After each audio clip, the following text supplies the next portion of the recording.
బ్రతుకున్నప్పుడు తిండి పెట్టలేకపోయాను, చనిపోయాక అంత్యక్రియలు చేయలేకపోతున్నాను. మెహబూబ్ నగర్ లో హృదయవిదారక సంఘటన. కొడుకు మృతదేహానికి అంత్యక్రియలు చేసేందుకు డబ్బులు లేక శ్మశానంలో 8 గంటలుగా ఏడుస్తూ కూర్చున్న కన్న తండ్రి. మెహబూబ్ నగర్ జిల్లా కేంద్రంలోని ప్రేమ్నగర్ ప్రాంతంలో పత్తి మిల్లులో పనిచేస్తూ భార్య, 2 కుమారులను పోషిస్తూ జీవనం సాగించిన బాలరాజ్ అనే వ్యక్తి.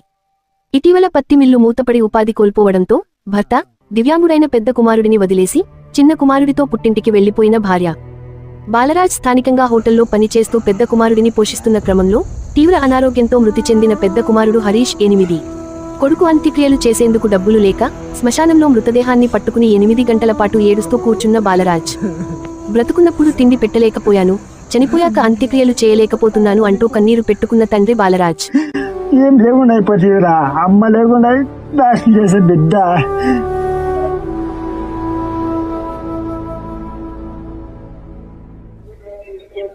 ఉండలేనా, ఏం బాధపడకుండా కొంచెం ప్రశాంతంగా ఉండను.